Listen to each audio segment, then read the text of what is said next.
You are listening to Gangland Wire, hosted by former Kansas City Police Intelligence Unit Detective Gary Jenkins.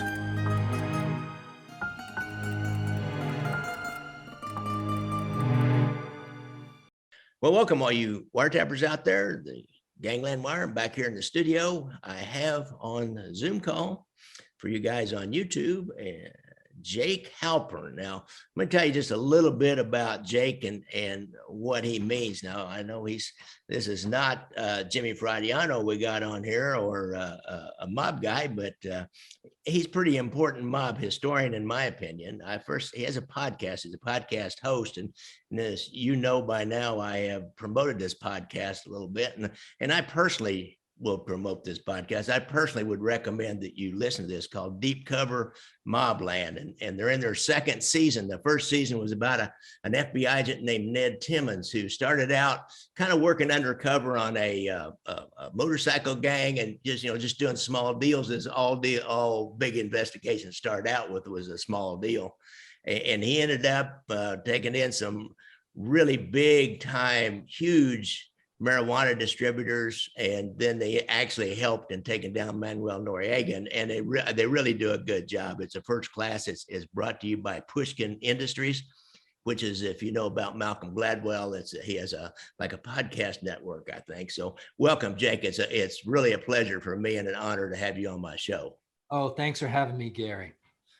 So you guys got hold of me and offered to exchange promos for the podcast, and you had this new one coming up, and I was very happy to do that. I may have even already said something about your show. I don't know. Sometimes I'll mention to my guys that about some podcasts that I like, and I think they would like too, because I know nobody listens to just one podcast. I sure don't. I don't think anybody does. And I really liked that first one y'all did, and then when I was contacted by your people, I'm really looking forward to doing this, and especially it's a subject near and dear to my heart, and that's a Chicago outfit. I've done a lot of stories on the outfit. I've got a lot of good friends up there, both in the mob and mob historians in Chicago. So. And Bob Cooley, I tell you what, this is a heck of a story. Jake, I talked to Bob one day on the telephone about a year ago. Somehow I found a phone number on him, or I got him, passed a message to him to call me, and he kind of talked nonstop for about an hour. And in the end, he said he was more looking for an agent. I think he was looking for a movie deal for his book, I believe, but I understand the guy got to make some money. So, but you guys were able to get him, and it's a great show of the preliminary shows that you have sent me already. And by the time this is released, you guys will be able to tune into it. So Jake, I guess, how did what's a little bit about your history? Yeah. You want to talk, you want me to tell you about this, how I came into this season, or just say a little bit about myself and Oh yeah. A couple of sentences about yourself. Guys would like to know about you. Yeah. So I'm not like, I've definitely done some true crime stories. That's not my only thing. I'm kind of a jack of all trades. For many years I've just been a freelancer. So whoever's going to pay me, I'm gonna do the work.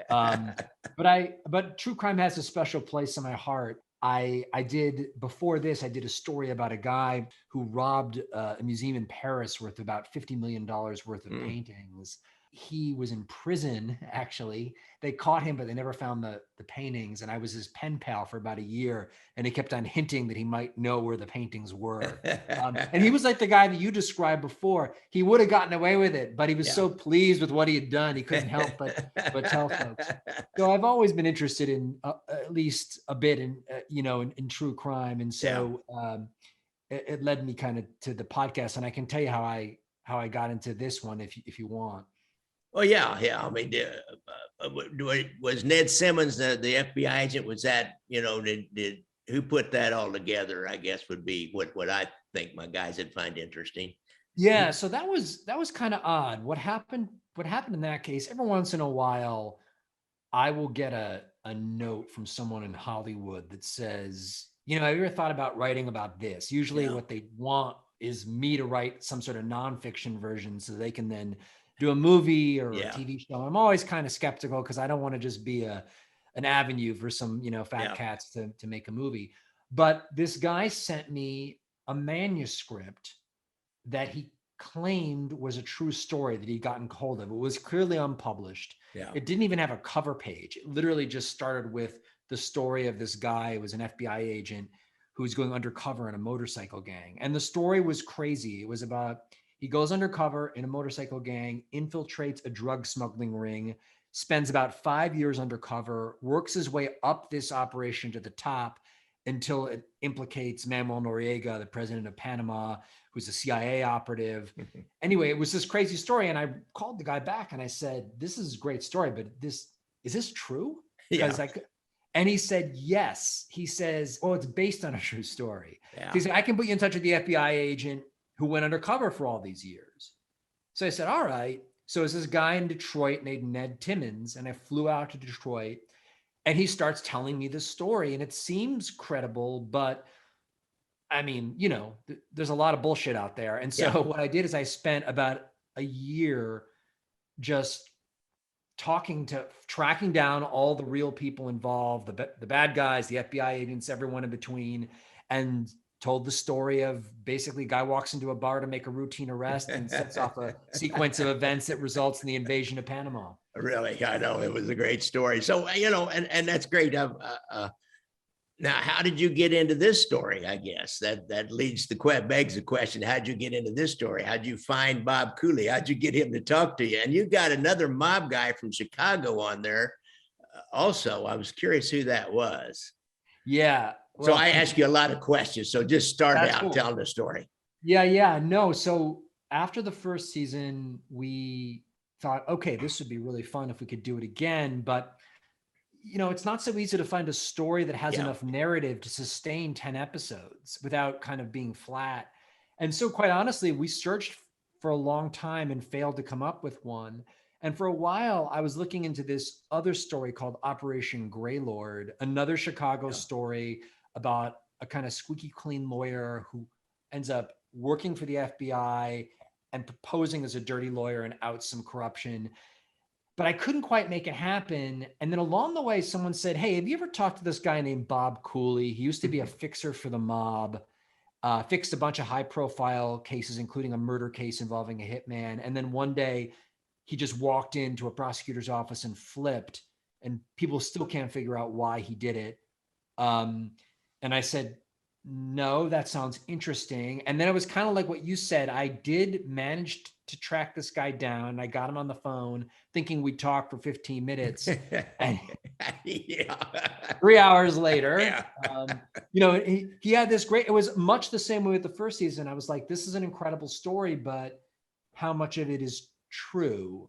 And also, and I'm sure you deal with this, is that often people tell a story, when they're telling the story, every single twist and turn, they're the hero. Yeah. And you're wondering in the back of your head, I wonder what the other guy has to say about this, And so it was that question that then sends me on this kind of epic journey of interviewing 50 odd people and trying to get these different perspectives on who this guy, Bob, was and what he did.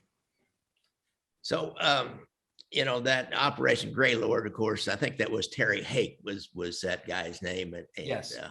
I read that book, and that Cook County justice system was just rife with corruption. I mean, I don't know, only the poorest people ever got justice or felt the heel of justice grinding down on them. Anybody that knew anything, had any money at all, they didn't have to get any consequences for their actions. And so Bob Cooley is, during this time, he is, he's a gambler. Yeah. And so because he's a gambler, he knows all these mob guys. Now, did he talk much about, how much money he owed these guys and his motivation? So I've had people say, his motivation was he beat people out of a lot of money. He didn't have to pay once he started working for the FBI and then ended up witness protection. Did he talk much about that? We talked a lot about this, and this is something that I looked into in great depth. So the rap on the street about Bob Cooley is just as you said, is that he was a gambler, that he owed some money to the mob, and that he flipped and went to the FBI as a way of getting out of what he owed. As far as I can tell, that's just not true. He did owe money. That is true. At the moment that he flipped, he owed money, but he was actually able to get one of the mob guys on tape saying that he wasn't expected to pay all of the money. But more importantly, this is the thing that I'm coming against. After he flipped, he stuck around Chicago for another 3 years. And the mob didn't give him, the FBI didn't give him any money to pay off those loans. Yeah. So the way that I came to look at it is, if it's me and I owe the mob $150,000 and I flip, I would either pay off those loans, but I wouldn't stick around town for the 3 years and not pay them off, which is what Bob did. Yeah. So I see where that's a tempting explanation to say why he flipped, but I don't think it was true. And I think that the real answer is a little more complicated than that. Yeah. But I think that what it really was is that he got drawn into this world of the mob for the reason that people get drawn in, for the money and the glamour and for all the high rolling and the diamond rings and etc. But basically there's a price to that, or an expectation that when the boss tells you to do something, you do it. Right. And I think that Cooley got tired of taking orders from this guy.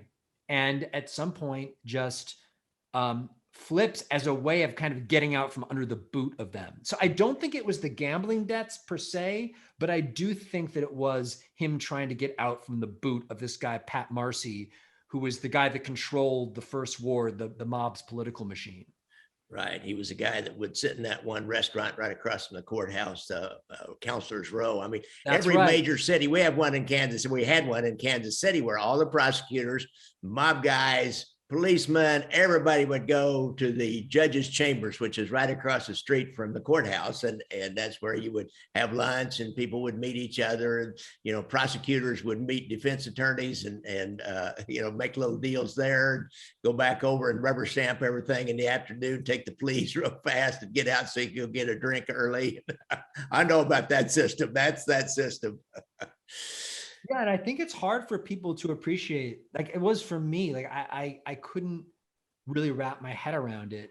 But everyone said the same thing, that in Chicago, and I'm sure it was to some extent true in Kansas City as well, that there was this kind of shadow justice system. Yeah. And you use these fixers, and you were, for the mob, the attraction for the mob was, it meant that they could operate with impunity, even murder people. And in fact, the first story we tell on the podcast is the story of this mob hitman named Harry Alaman, who murders a guy named Billy Logan. There's 2 eyewitnesses that have identified him.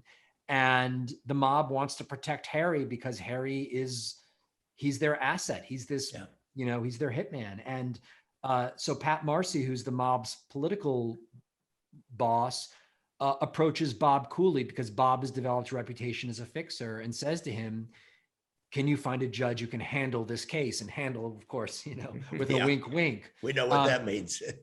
Exactly. And so this is really the origin of Bob's story. At that point, he'd never fixed a murder case.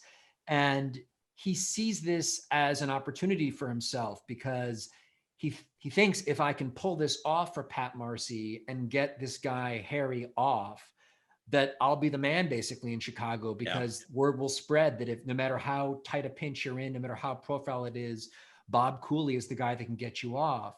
So he finds this judge named Frank Wilson, who otherwise has an impeccable reputation as an honest judge. And that's important, because if you're going to make this work, you need a judge that's not going to look like he was bribed. And so what happens though is, as the case heats up, Bob starts to panic that the judge is going to get cold feet and not produce the not guilty verdict that he's been paid to. And the mob has made it clear via Pat Marcy to Bob, hey, if you don't come through for this and the judge doesn't rule the way you say you're on the hook. And so actually on the day that the verdict is announced, Bob is in his car heading out of Chicago, driving west in anticipation of the potential bad news of a guilty verdict. And then he hears crackling over the radio come on and say, Harry Alleman has been acquitted in the murder of Billy Logan. Wow. And he literally U-turns his car around and starts heading back into Chicago. And I always thought it was a very cinematic moment. The Sears Tower had just been built. You could see the Chicago skyline there. And this guy, Bob, even though he's done a very morally questionable thing, he is now the fixer in Chicago. And that's how he gets his start. Yeah. Oh man. Yeah. I remember reading about that. I did a podcast in depth on Harry Alleman and had learned that little tidbit there about how he thought, if this doesn't go, I got to leave town, and this sigh of relief that he relieves. So, he was go ahead. What was your take on Harry, on what kind of guy he was? Harry is one interesting guy. And I've seen an interview with his daughter, Frankie Porliano. There's actually kind of a documentary out there where she's in. And did you interview her by any chance? I did. Yeah, I talked to Frankie for the podcast. I mean, and she describes him as like this kind of perfect dad. Yeah.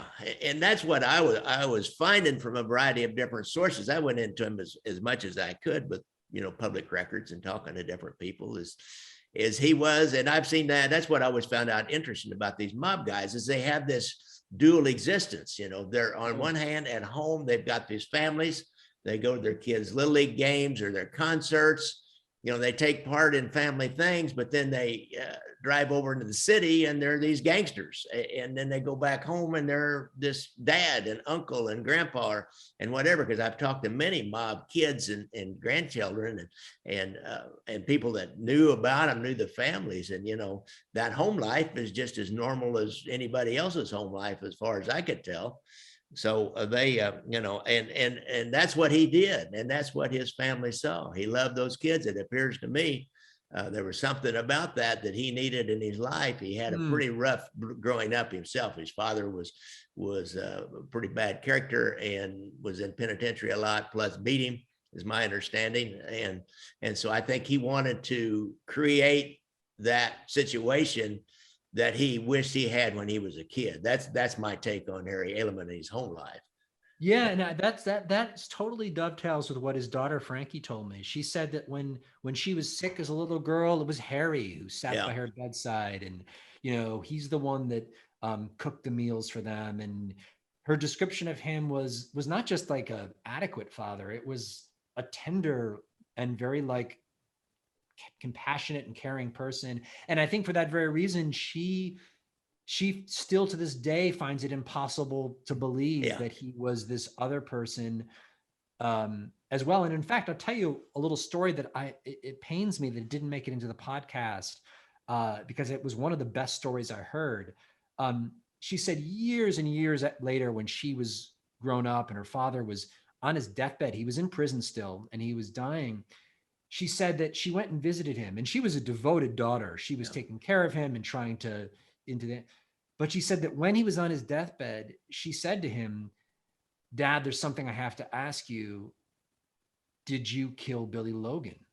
And to me, it was interesting to me that would be something that was still, even though she had this idea of her father as this very kind of gentle and kind person, that even as she's dying, you don't have many things you can ask. Yeah. And she asked this, and he said, according to Frankie, he swore to her, "I did not. I wouldn't lie to you. I did not."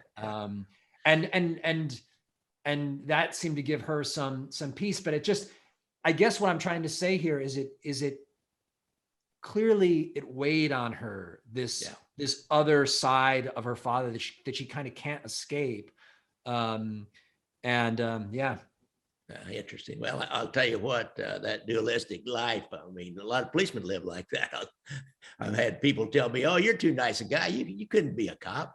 I said, "You don't know me at work, do you? When I was telling you to do something you didn't want to do," and things like that. So and that's what's fascinating about the mob. They're not just your two-bit gangsters, and that's their whole existence is, drug addiction and just having kids and leaving them behind and that kind of two-bit gangster, small-time criminal kind of life. These guys were, that's what I always liked working on them, is they were smart and they were worthy adversaries, I used to always say to me. And So I always loved working the guys, and I have a certain admiration for them. I've gotten to know a couple now in Kansas City, and while we're not, neither one of us are doing our thing anymore, and they're pretty good guys, and they can really tell some good stories too. Yeah, it's tricky, right? Because they're like, there's like charisma, and there's part of you that feels like, but then in the back of your head, but you're like, but these guys are responsible for some pretty terrible things. And it's kind of like, where do you come out in the balance there, right? Yeah. So you had a mobster on there too. They called him Nick, the part that I heard. Now, who was that? Or can you say? I can't tell you. Okay, all right. Short of it. I mean, I promised Nick that, as I call him, Nick the Gangster, that I wouldn't use his full name, although I did vet his story with court records and whatnot. But he was an enforcer. He was a guy. He said, how did he say to me? He said, yeah, if I was collecting on a juice loan, I'd ask you nice the first time, and then I'd use some lingo like, I'll pop your eyes out and eat them like grapes, It was colorful. Pretty convincing. That's pretty colorful. what was so interesting, so his connection to Bob was, he said these guys knew if you get in some deep shit, Bob was your get out of jail free card. And you understand that what an important role corruption played in these cities for the mob, because it basically meant that you had your guy and then you could operate with impunity. And in fact, in one of the early episodes of the podcast, I interviewed this woman who was an FBI agent, and she tells a story from the 80s in Chicago where she goes in and they've got a hitman, not Harry, another hitman in custody. And he says to her, she's a young woman, he says something to the effect, "You don't get it, do you?" Like, I got a lawyer, I pay him, I get off, you literally can't touch me. And she said, that sounds like it's something out of some cheesy TV show, but it was 100% true. And that was courtesy of this corrupt system. I interviewed this Red Wilmette, who was witness protection. He wasn't actually a mob guy. He was what we would call an associate. And he's a little bit like Bob. I think he thought he was going to do the right thing and go to work with the FBI, and he turned a bunch of people. And I asked him about this whole system. Oh yeah, I said, I had my own judge, and I can't remember the guy's name now, but he said he was drunk every afternoon. You had to get him before he got too drunk, and you just get in there and give him some money, and then when your case came up, it was just dismissed. And so there was a lot. He talked about 200 or 300 judges that were drunk every time you went in the courtroom later in the afternoon. We had a couple here in Kansas City too. So that whole system was rife with corruption, and the mob. That's one of the reasons for the demise of the mob. If you look at the big picture in the whole United States, is the FBI, the RICO statute and wiretaps. They took, and the Teamsters, they took the Teamsters away from them, which generated a ton of political influence for the mob. But in every major city, they started losing that political influence. And so you can't provide that protection for guys anymore. What's the use of kicking up to your mob boss, your little percentage, whatever it is that he demands, if they don't have a fixer in there that can help take care of cases for you, it just is part of the demise of the mob, I say. That's interesting. That's really interesting. Yeah, the up top, they have to provide kind of almost institutional protection. And if they don't, then what's the point?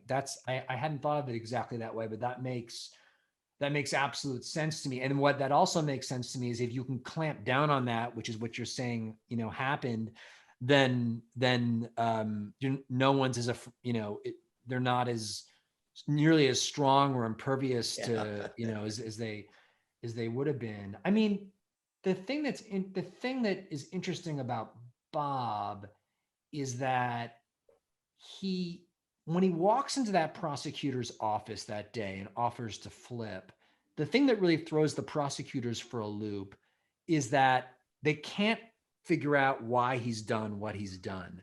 There's no active cases on him whatsoever.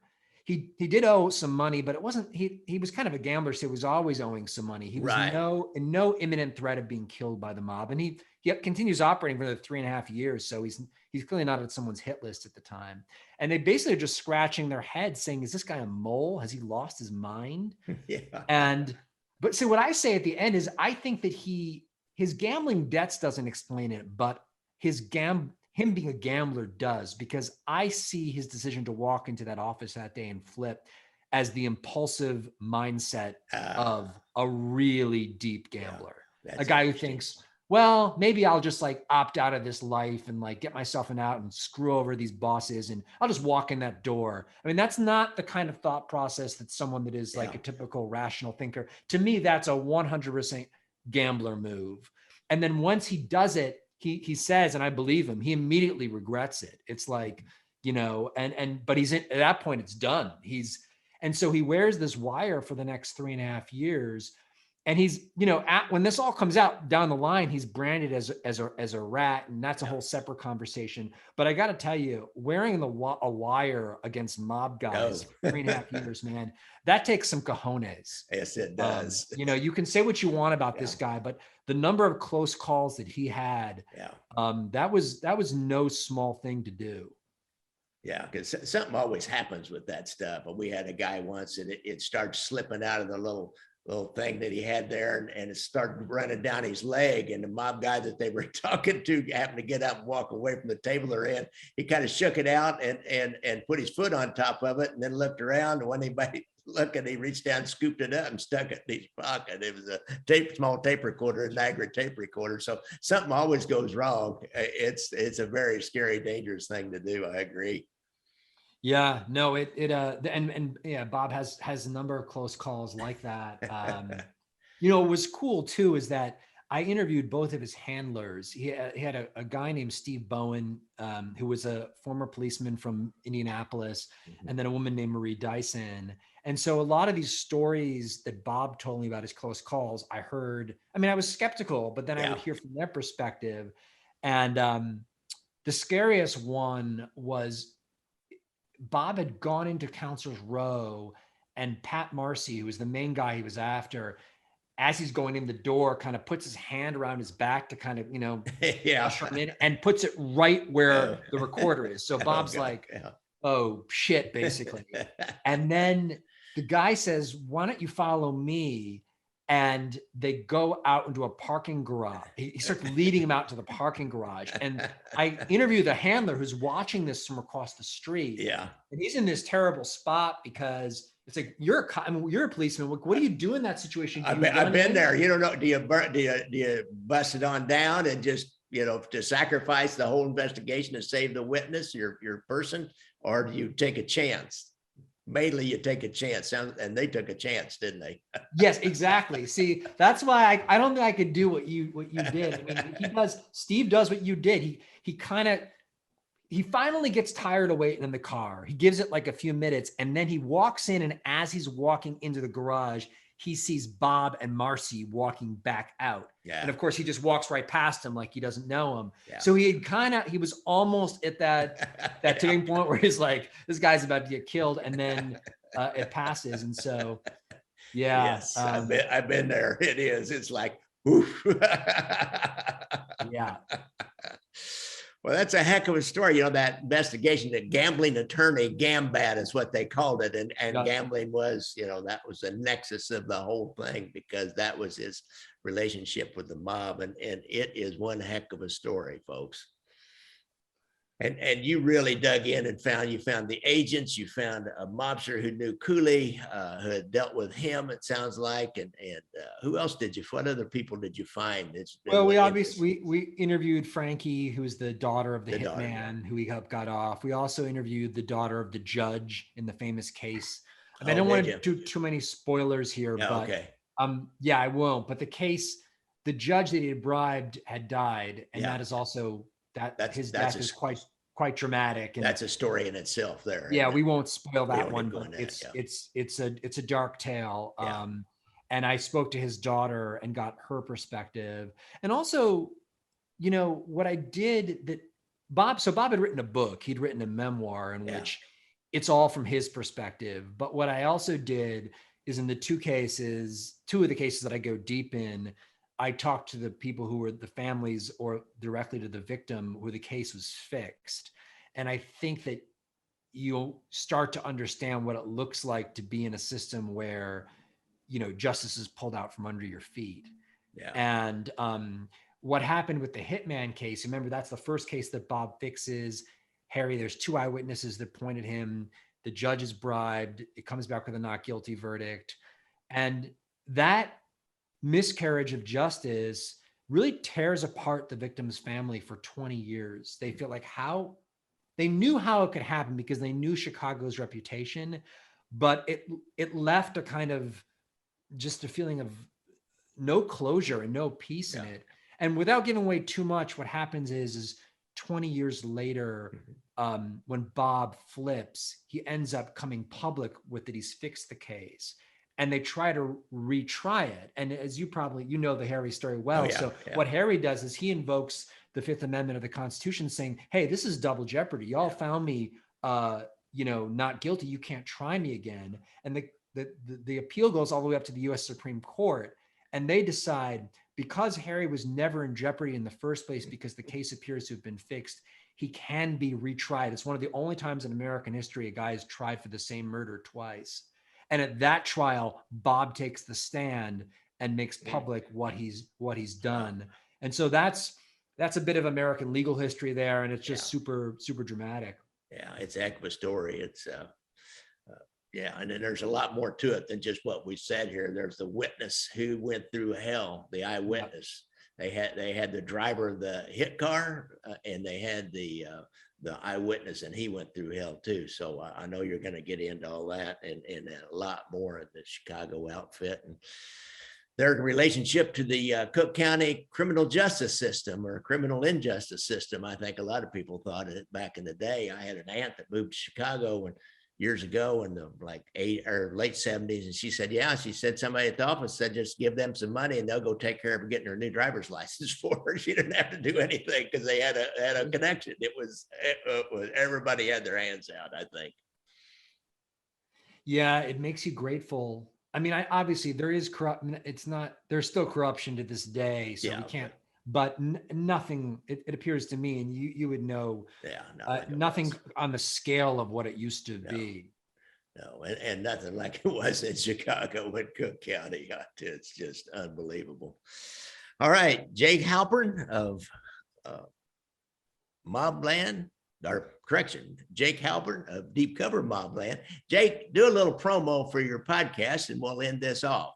You'll do it much better than I do. Oh, no, not at all. But yeah, this story follows a fascinating, kind of morally complicated character who walks off the street of Chicago into a prosecutor's office in 1986 and tells the prosecutor, I can help you bring down the mob. I know all the deepest, darkest secrets, how the cases were fixed. And I know because I'm the guy that fixed them. And the prosecutor thinks that this guy is a nut or has a Messiah complex. But as the prosecutor said to me, who am I to say no to the Messiah? And so begins this quest that the feds go on with this character, Bob Cooley, as he tries to expose and take down the legendary Chicago outfit. Wow. I can imagine from an insider's standpoint, when that U.S. attorney or assistant U.S. attorney called over the FBI to their organized crime task force or their one squad, whatever they called it up there. And they said, I got this guy named Bob Cooley came in. He wants to flip. They're going, are you shitting me?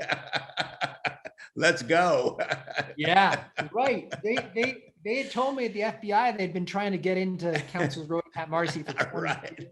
Oh, yeah. But then, maybe it's like the old saying, sometimes the best plan is a little bit of good luck. Oh, yeah. You got to be at 90% perspiration, 10% luck. There you go. All right, Jake. Thanks a lot for coming on the show. Thanks so much for having me on, Gary. All right. Well, folks, that ends another Gangland Wire episode. I really appreciate you tuning in and listening, however you listen to it, whether it's on the website or on one of the apps. I also want to express my thanks and sincere appreciation for the kind reviews that you've given me on the app, or the Apple app, or some of the other podcast apps. I don't check them. I used to check them when I first did this. I checked them a lot, but I don't check them anymore so much. Once in a while, I look at them. Sometimes I get my feelings hurt, especially on YouTube, but that's okay. If you put yourself out there, you better not have a thin skin. I've learned that. In my most recent documentary, I really want to express extra appreciation to the people who stepped up and helped me finance that movie and able to increase the production values, hired a professional to do the reenactment scenes and some of the other things, and got some better music I had to pay for. And we have it out now. Now, the last time I did one of these endings for the podcast, I had a different title. I changed the title just at the last minute. It's now About Theft, Burglary, Murder, and Cover Up. So I encourage you to come on the website. I can't get it on Amazon like I have Brothers Against Brothers and Gangland Wire, because they changed their rules. And if I can't get a theatrical release, like a major film studio, or get it in a major film festival, which is kind of like, I don't know what it's like. It's dang near impossible unless you're politically connected to some of the people that run these film festivals. And a guy like me doesn't really have a chance. It's been my experience. I fought that a few years back, and I gave up. It's too much effort for too little payoff. But if you want to stream it, it's on my website for $1.99. I figured out a way to do that, and you pay me $1.99, and I will send you a link to stream it, as well as my other two movies. You want to stream them for $1.99. Of course, I have the DVDs for sale. Or if you make a donation, why, I'll give you the DVD and give you a streaming link too, or a book or Kindle book, whatever you want. You guys kind of know the drill by now if you've been listening to it. If not, just go to my donate page. One last thing, I've kind of dogged off on this PTSD thing. I used to always want to try to promote that. So if you've been listening to podcasts, you know what to do. But if you have any problems with PTSD and and you're a veteran, then go to the VA. If not, go to the VA website, or just Google VA hospital PTSD, and they've got a hotline, and they've got a lot of resources. And even if you're not a veteran, or if you just know a veteran, you can go there and find the resources. If you're not a veteran, you can go there and find resources. So I appreciate all your support over the years, and we'll see you again next week, or listen to you next week, or you'll listen to me. Music provided by our good friend and super fan from Portland, Oregon, Casey McBride. Thanks, Casey.